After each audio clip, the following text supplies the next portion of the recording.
I think you're going to recognize this next author. She took the time during the pandemic to finally realize a lifelong dream.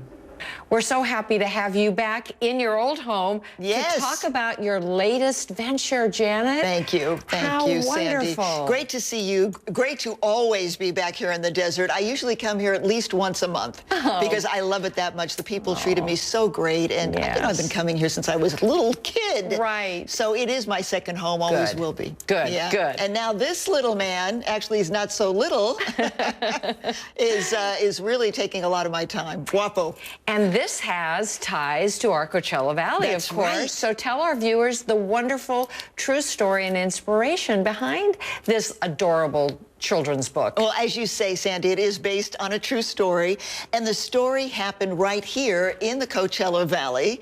I was working, in fact, I volunteer still pretty much at the Coachella Valley Horse Rescue. I was mucking stalls one day, and the director came up. She says, Janet, you have to see this picture. Look at this giant steer, and he's spooning with our Mabel, who's a pot-bellied pig, right?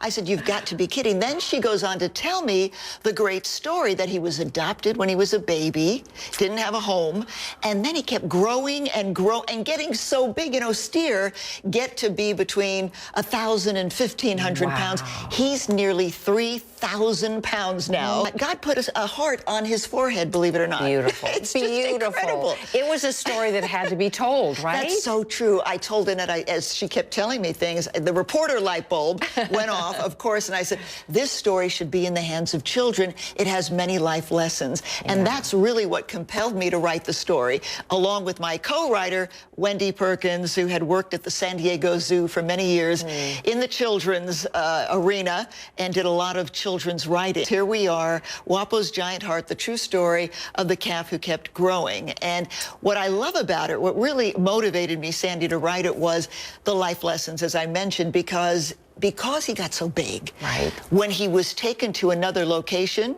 because he outgrew his home, the animals there judged him, right? And they said, oh, we can't be friends with him. He doesn't look like us, right? He's so big. We don't want to do that. It's all about diversity. It's about those life lessons about teaching children that we may have some similarities, but we have to celebrate our differences, right? Yes. So it's about friendship, kindness, acceptance, diversity, love, all of that. And what better way to really platform it than with animals? Because that's a universal love we all have and we can relate to. So I think it makes the perfect not only lesson for children, but adults as well. You sent me an advance copy and I read it and I said, oh my gosh, I love this so much for myself.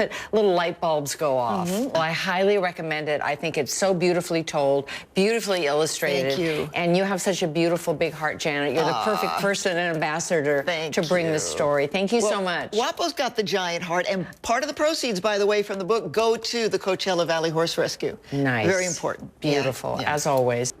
And you can get Janet's book, of course, on Amazon and very soon here locally at Barnes & Noble. For NBC Cares Silver Linings, I'm Sandy Newton.